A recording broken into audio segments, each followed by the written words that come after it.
leaders find keynote speakers. It's a great privilege of mine to have a new friend in my life since this past July, Dr. Reins, with us today as our guest. He's the founder and CEO of LeadersQ. He has over 30 years experience in leadership, mentoring, and coaching. He's based currently in Texas, but before he started LeadersQ, he was in India as a executive leader, a leadership development coach with companies like Moog, which is now part of the Tenneco family, which is a client of mine in a different life, Toyota, and UST, which is a huge technology company there. I believe they're global, but for sure they do a lot of work in India. So you've done tremendously different industries, Jay. That's been a great thing. And you literally work with startups to nonprofits to our favorite mutual acquaintance, that $24 billion this year company that we might talk a little bit about later. And you're passionate about teams, individuals, helping people reach their goals, be what I'll call effective leaders, and at the same time high-performance culture leaders, which is very different than just results-driven leaders. You're the creator of Culture Brand and Every Level Ownership, which is trademarked, and we appreciate that. We're going to dig into that a little bit. And outside of your personal life, now that you live there in Texas, one of our conversations, I'm not sure if I got this from my own notes or your bio, you like to fly fish, you like to roast coffee. Matter of fact, one of your pictures that's on CEO Zones, it shows you drinking a cup of coffee. So welcome, Jay. We're really glad to have you. Thank you, Bill. Thank you for having me on the show. My pleasure and our honor. So my very first softball question, Jay, is why did you start LeadersQ, and then why is it named LeadersQ? Great question. Yeah, thank you. Well, I started LeadersQ in response to a CEO that came to me. Actually, he was a Chick-fil-A owner-operator. He came to me and said, hey, I like what you're doing in India. He had partnered with us and done some projects with us over there. And I was back in the U.S., and he said, I like what you're doing there. I would like you to help with my team with some of that. And they were in the process of going after a third location, and so got to walk with them through that journey. And so Scott Clark really helped. The name of the operator, Scott Clark, some may know him, and he just helped me move in this direction and kind of built that confidence. And so that was that's when we started a leadership company. And then the name was, I was really looking for something.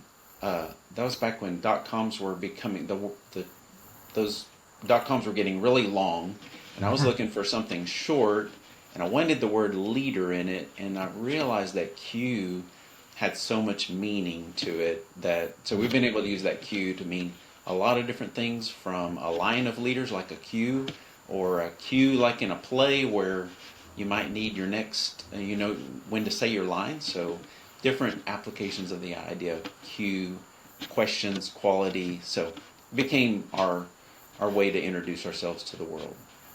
Pretty cool. And I know you have a podcast, Leaders Questions, or Questions, now I messed it up. I lost it there for a second. Help me there. The name of your podcast. Right. The podcast is named Build Your Culture Brand, which is centered around one of our ideas, one of our products. But yeah, you're referring to Lead with a Question, and that is something we've been doing for several years, where every Monday morning we put out a question that you can use with your leaders, and it's supposed to kind of replace the question, how can I help you? Leaders use that question a lot, and it's more introspective. It gets teams talking, and so we have at least 52 questions that we put out every year to help leaders engage with their team and even be introspective. So we call it Lead with a Question. And I enjoy that. I didn't realize it was every Monday, though. I find that usually Sunday nights when I'm looking for something interested to start my, so I must be a week behind. I'll have to there you go. Have to change my ways there. No worries. Wanted to turn my phone off. Apologize. So is LeaderQ a national company? Where do you serve? How do you serve? We're actually open for global. I mean, we have this I have a team that has a view to the world, really, and I have this international background, but we are focused primarily on the United States. Interesting fun fact, one of our coaches actually lives in Dublin, Ireland, and coaches from there back this direction. So just, our coaching team is kind of spread across the U.S., and we have clients anywhere from Manhattan to Seattle to Phoenix to Denver, all over. Excellent, excellent. So culture brand, that's kind of a weird word. I had to think about it myself, and I consider myself a culture expert. If I'm not in a crowd of other experts, I'd say I'm an expert. But culture brand, you trademark that. What is that about? What does that mean? Yeah, the idea is, if your culture is strong and healthy, you really want that to be seen by your team and by your customers, and really be felt. So, you have this idea of a brand. A brand is your, how the world sees you and how you want to portray yourself. And so the ideas came together. I kind of merged those ideas out. What if our culture could actually be represented through our brand? Or what if our brand could be our culture? And putting those ideas together to really say, we're healthy. This is what we're trying to do every day, to be on our mission, and this is the experience you're going to get from us. So I really wanted culture to kind of be pervasive through the entire experience of everybody that interacts with an organization. Excellent. And then you have another trademark around every level ownership. So I got that. I understood it. But could you explain how that would work with one of your clients? Yeah, so we kept hearing, this is in response to our clients. All of these, anything we've created, products or ideas or tools. And so one of the things that just kept coming up is the owners I was talking to, the top leaders I was talking to were trying to figure out how to pass along ownership and really get their leaders to take on more ownership in the organization. We're not talking about financial ownership, really. We're talking about, task and business areas. What we begin to realize is there are, as you look at an organization, no matter how many levels it has, each level has a different kind of weight of responsibility, we might say.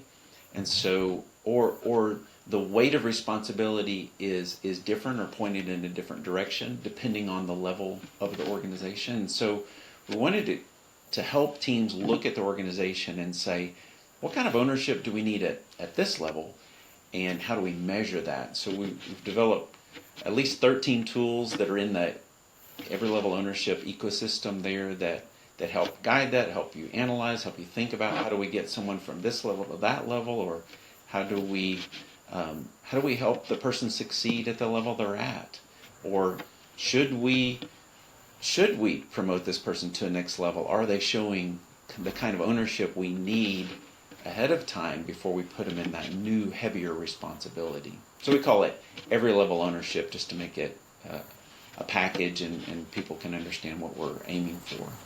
Okay, pretty cool. Because when I work with clients in large organizations, there's always 3-4 levels, key levels, might even be more, unfortunately, but 3 or 4 key levels. And rolling goals down, getting the vision cast. So you've built a tool to do that, and that's pretty cool. So thank you for that. So I know you had a goal of September 30th. That's your hint. Yes, And sir. you achieved writing that book. And we're going to see it in spring. When are we going to see the new book, and what's it about? And tell us about it. Yes. Oh, thank you. Yes. This has been a few years in the making as we've developed Culture Brand, and we've seen it work with dozens and dozens of teams across the country, and they've been able to implement these principles. And so as we've collected our learning with our teams, I began to realize, this is something that I need to share with more people. I think this is a way to help organizations figure out a way to get on their mission and really move their mission and vision forward with individual behavior, and see how would you, and so the idea behind it is, could we possibly choose a culture that we want and then build ourselves and our team and even new hires around this culture? Could we figure out a way to describe, simply describe on a napkin? And I like to think of culture brand as something that makes culture napkinable, to where you could actually describe your culture in really three basic terms, and then yet so simple yet so comprehensive that it covers every part of leadership. And so culture brand is that idea I want to get out to the world. And the writing process, it was really, you know, but really refining for me to make sure I was clear in my communication about how to design the culture you want, and then align everybody around that culture, and then scale the culture to another location or around the world to a new division of the business. So those are the basic elements of culture brand. That's going to be a big seller in my opinion, that topic. I have not read your book, but I assume that topic will resonate well, because I know when I left Chick-fil-A to start a consulting firm, I got asked for 20 years later, well, how can we create that Chick-fil-A culture, that high-performance team where people care about people? How can we do that? And my standard answer, because I'm not a doctor, Jay, like you are, and don't have all those initials, but my standard answer was, you're about 50 years behind, because it started with a simple thing of hire the best people, and they'll, over time, attract the best customers. And that was true at Kathy's advice to me when I'd be out hiring people for him. Hire the best people. We've got time. And as we now know, all these years later, it played out pretty well for Chick-fil-A and continues just to get better and better. So I like the book. I hope to have it in my hands soon. So that'll be fun.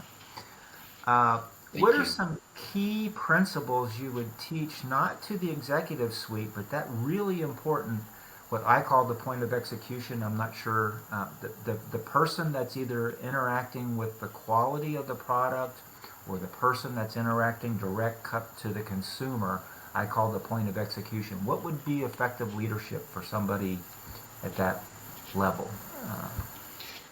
Yeah, and there, like you said, there are levels in an organization, and if you just kind of quickly summarize it into kind of front, middle, and then top leadership. Front meaning customer facing. I know there's probably more levels in a lot of organizations, but those three categories, are typically, have a different need at each level. And so one of the things, just to kind of relate it back to culture brand, is we may have a lot of levels in an organization that maybe they have different levels of responsibility. But what I'm advocating is that every organization should be flat in their culture. So I think a flat culture is really important. In other words, the same expectations we have, the same kind of virtues and values we're asking of a frontline person, we should be able to turn around and look to anybody, even the topmost person in the organization, and expect those same values. So in that way, it should ring true and be congruent and the same throughout the organization. But then, as you're asking, so what does a mid-level person do differently? I think there's some key things that, as I look at leaders, I think that we're really looking for in their leadership ability, and that is, one, to be able to develop the people right around them. And so I call that multiplication. How is that leader driving leader multiplication?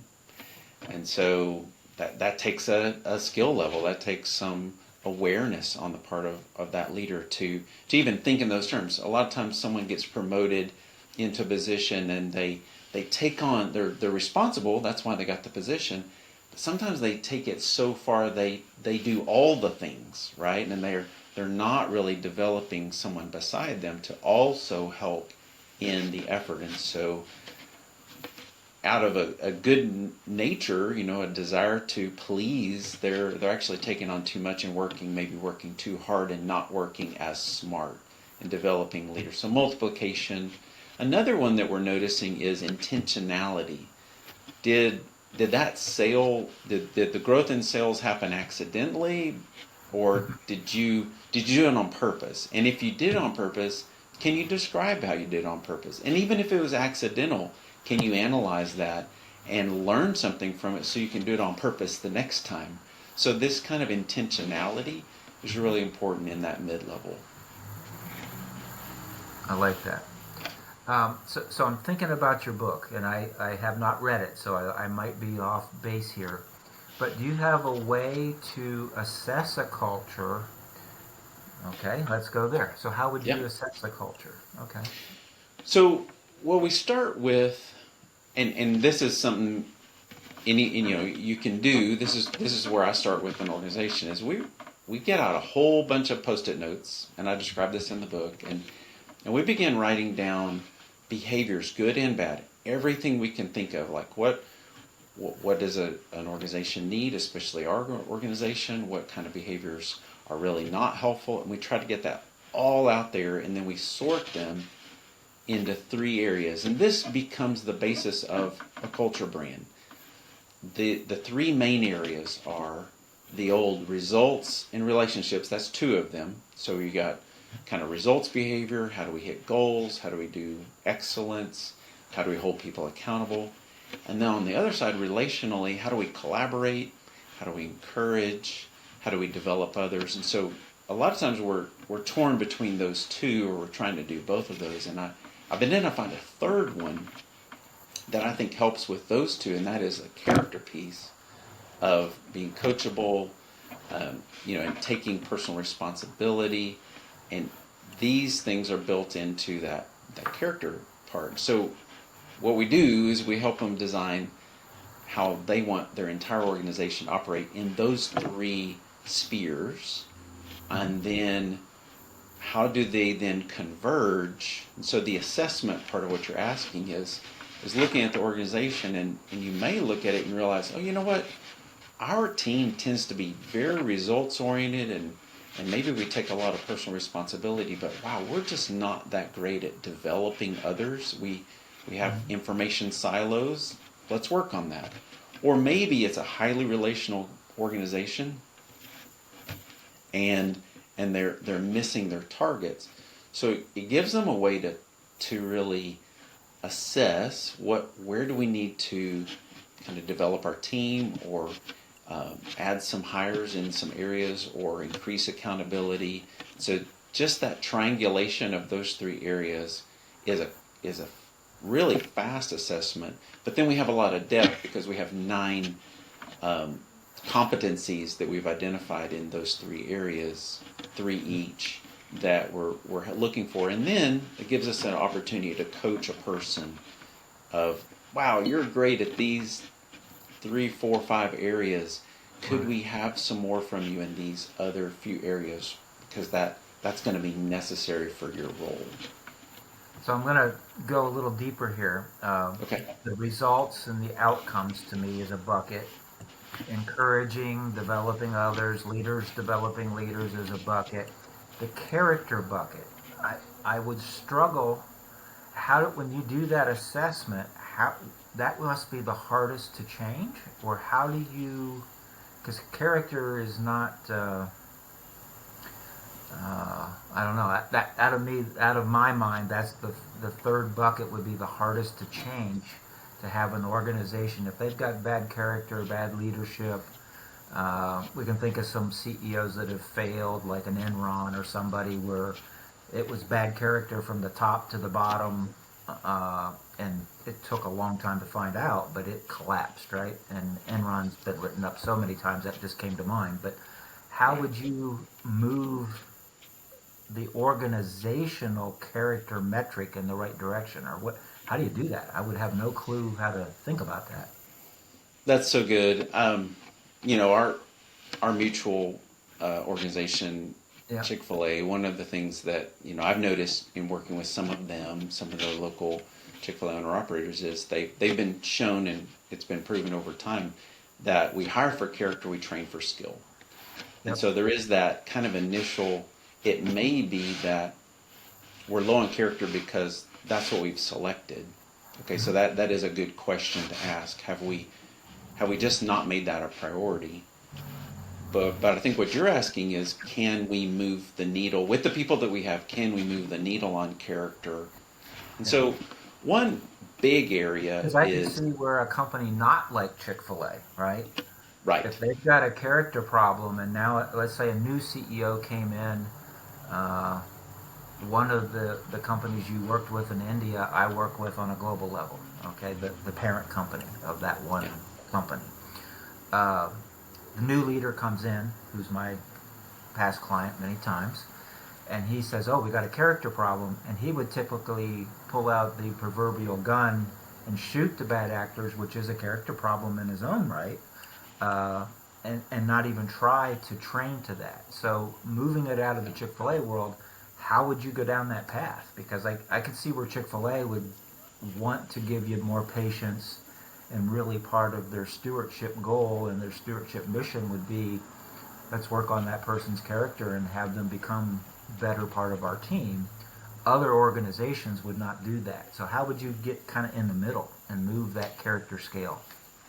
Yeah, that's really good. So I have several thoughts on that. One, let's just admit the personal character is the hardest one to move. It's kind of more out of the heart, right? Now, what we've done is we're looking at some specific behaviors and reactions from, say, an individual. Let's look at an individual rather than the whole team. So you're talking to an individual, and you're able to measure by their reactions and behavior, how do they handle feedback, right? Are they receptive to feedback? Are they able to incorporate feedback? Do they, just that reaction right there is an indicator of coachability. So coachability is one of the three competencies we're looking for in character. So is there a sense of acceptance, like a kind of a humility, a good, healthy humility that's there, not thinking more about themselves, not thinking less about themselves, but thinking right about themselves. And so we're looking at that coachability. And then the second competency is dependability. So and when I say dependability, I'm expanding that to actually include even attitude. Or they have a dependable attitude. And so we're able to have, we're able to start documenting their response in dependability. And it's not just showing up on time, it's more like getting reports done on time, or an attitude in meetings could be, one way one day and one way the next. And so that creates a lack of trust that begins to emerge between us and that person, because we don't know how they're going to respond in any given day. And so that's what I would consider a lower dependability. And then there's the ownership piece, which is, do they take personal ownership? Can they look at a past mistake and actually see their part, even a percentage of their part in what went wrong, and maybe own that and move forward and learn from that? Do they have kind of more of a blaming, attitude there? Then maybe they're struggling in personal ownership. And those are conversations, then it becomes a conversation you can have with that person and say, I want to help you get there. Right. This is some things I'm seeing. Can we work on that? Are you receptive to hear this tough feedback I'm giving you right now? Because I think we can, and we call it, rather than calling out behavior, what we're doing with the culture brand is we're saying, this is the culture we're aiming for. I'd like to call you up to here. We all struggle with these. I struggle with these. Could I help call you up to here, because this is the culture that we need to be able to accomplish our mission together. So those are just some initial thoughts about how to change character. I promised no tough questions, but it hit me. Doing what I used to do. That's tough duty. So great answer. Thank you, Jay. I don't expect though that you would want to go do a keynote speech on that one. I think that would be part of working with the company. Well, I'm actually up for a TED Talk, so I've applied for a TED Talk. We'll see. Maybe I shouldn't say that because I haven't been accepted yet. So maybe maybe I'll respond a different way. Let me redo that answer. Yeah. I do. I am interested in doing that talk because I see it as a leverage point. So if you have someone who's really strong on results, right? And you're struggling with them because they're so strong on results they're running over people. I think it's really hard to move them from results to relationships. That's just a hard move. You take someone who's very relational, it's also very hard to move them from relational to the results side and hitting their goals and even writing goals. And so we have this struggle. I think the path from one side to the other can be accomplished, but the path is through character. If they're coachable, if they can learn to hear this feedback and take ownership, that is that Archimedes, give me a big enough lever and a fulcrum and I can move the world. I believe character is the lever that moves us to be strong on both sides. Wow. Okay. That I'm going to be soaking on that one long after we stop recording, and hopefully our CEO audience will be thinking about that as well. Because I can't imagine, even at a company like a Chick-fil-A, they have some character flaws, right? Sure. Especially the way you have your three competencies and you think about that. So, great topic. That could be a whole other book. Ah, imagine that. All right. All right. So, what do you deem a success for you at LeaderQ?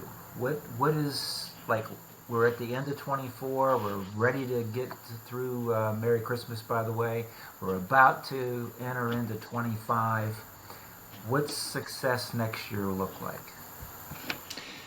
Wow, that's a great question. So at LeadersQ, we love serving our clients. Our clients are we get to be in real life with them, and so sometimes that's really hard to measure. Like you can't really put that in an Excel spreadsheet very well. But we have our regular team meetings. All 10 of us as coaches meet together, and we're talking about how just the impact. So it's just an ongoing celebration to be able to help teams. This last year we've grown by about 25% over the year, and we've enjoyed that. And that's also put some stress fractures on us. We're trying to grow our systems and learn there too, as anyone can imagine.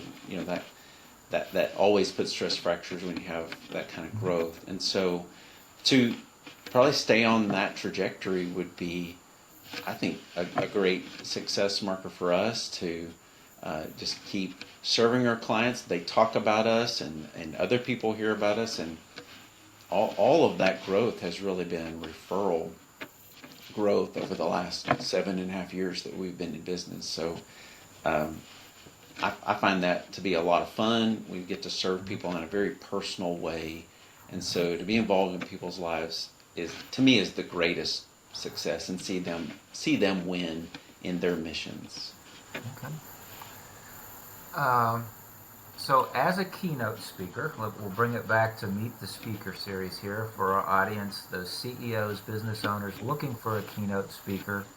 Would high performance culture be a topic that they would say, Dr. Reins, I want you to come here and talk to our annual meeting or our quarterly gathering? Is that a topic that would be high on your list to deliver? Yeah, I think that would be really great. And even let me think through what other topics that would be. Well, I know High Performance Teams is on your website, but Yeah, so high performance culture. yeah. Yeah, let me answer that again. No, I think that'd be a great topic, because what we're hoping to do, and for all these organizations, what we've been able to do with the ones we've worked with so far, is to make culture a little bit more tangible.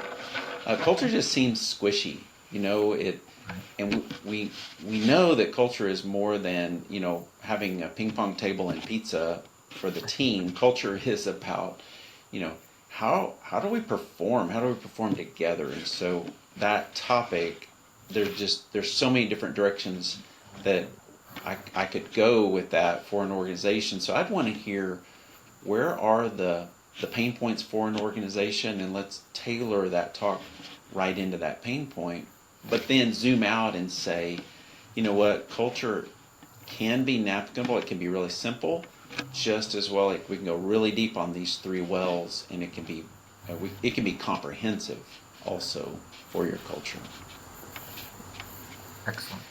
And let me add to that. And then on the other side, on the ownership side of the equation, I think there are ways that I can help frame. I love pictures, so I like putting tools in the form of a picture, something you can use. My goal with a workshop or a keynote is I want to give you something that you can use in the next 5 minutes that's transformational. That is, it's simple to use, it's communicatable to those around you, and we have a phrase on our team that we like to use. It's called lead out loud. Lead out loud. And what we mean by that is, let's not make leadership a hidden superpower that we don't show those that we're leading. Let's put leadership and show them the tools that we're using. If we have a framework we're using in our mind, let's actually draw that out on paper, and so whoever we're leading, they actually are able to see that modeled and could go and reproduce that as they learn to lead. And so we call that leading out loud. Okay, that's a pretty cool phrase, leading out loud. I don't think we talked about leading out loud ever before, so that's good. Thank you. So I guess the next thing on my mind would be around the process of, you've done your culture assessment, you're in there to do leadership, I'll call it enhancement, just to be safe. You're working with mid and lower level, which I don't like the word lower, but Front. closer to the customer level, which is the most important in my mind, because that's where you want to ensure they have ownership, because they make a bad ownership decision, you lost a customer. They make a great ownership decision, you probably gained a customer through word of mouth or whatever it might be. So as you're working in there and you see these positive behaviors, how do you teach that lead out loud concept to the people that weren't watching but are paying you to be there? How do you get them to be leading out loud, to follow? Because I could see where your population gets ahead of their leaders if you do this well, right? And all of a sudden that leader needs some lead out loud coaching. How do you work that way? How do you bring that together? That is the challenge, isn't it? We noticed that in India, actually, as we were working with, there was a particular team, real estate investment team that we were working with there, and we had 20 of their, say, mid-level leaders, and they would take some of these ideas, right, but then they would bump up against the limitation because their supervisor, whoever was over them, their vice president above them, hadn't heard these methods, and so there is a limit of influence that they have. Of course, we want to encourage people to, grow where you're planted, right? Wherever you're planted, grow there, exert the influence in a positive way, make a difference with the influence that you have. And we also, though, have ways to help what you might call lead up and not challenge in a good way. So we want to provide that. But really, if we're going to make an organizational change, it does have to start at the top. There has to be buy-in at all levels.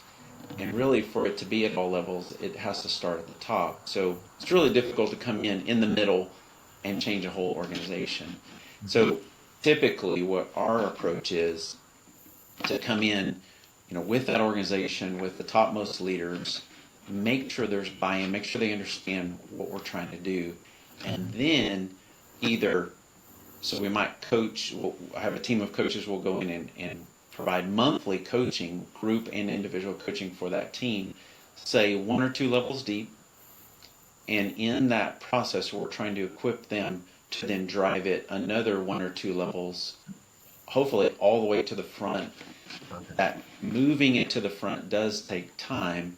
So I would, let's plan a little bit, because we're moving a really big shift, and we can't just turn that ship immediately. We've got to turn it by degrees, get all of it moving in the same direction. Okay. We're kind of bumping up on our fictitious timeline here. Okay. But as we bring this episode of Meet the Speaker to a close, owners and CEOs, Jay is very willing to accept your call, your email. You can contact him at LeadersQ.com. You could YouTube on his YouTube channel, LeadersQ.com/lead-with-a-question. You could email Jay at j.rains@leadersq.com. He's also, I'll say, pretty active on LinkedIn, where he has a LinkedIn profile under Dr. J. Reins. And if all that fails, you'll see the CEO Zone's logo and those types of things, and you can have a direct link from our content partner page right back to LeadersQ if that's easier for you. And if you're in our app community as a CEO and an owner, Jay is active inside our app, and you can actually have a one-on-one text or video or conversation with Jay inside our app. So I really appreciate you being our guest today, Jay. I think we could have probably dug into it because it's a huge subject, this culture. It is. And leaders are becoming more and more aware that it is theirs to own and theirs to drive and theirs to let others lead. And so I think it's a really big thing. And I'm one of those people that got worms in my mouth, bated breath, waiting for that new book so I can learn and hopefully instill that in some of our members and some of our content partners who might learn from that as well. So thank you so much, Jay. We appreciate you. Thank you, Bill. Thanks for having me here and allowing me to tell the story. And I'm looking forward to sharing these insights or just the things that we've learned. I want to pass those along because we feel like the world needs leaders and we want to be a part of the growth of leadership around the world. Excellent. Thank you.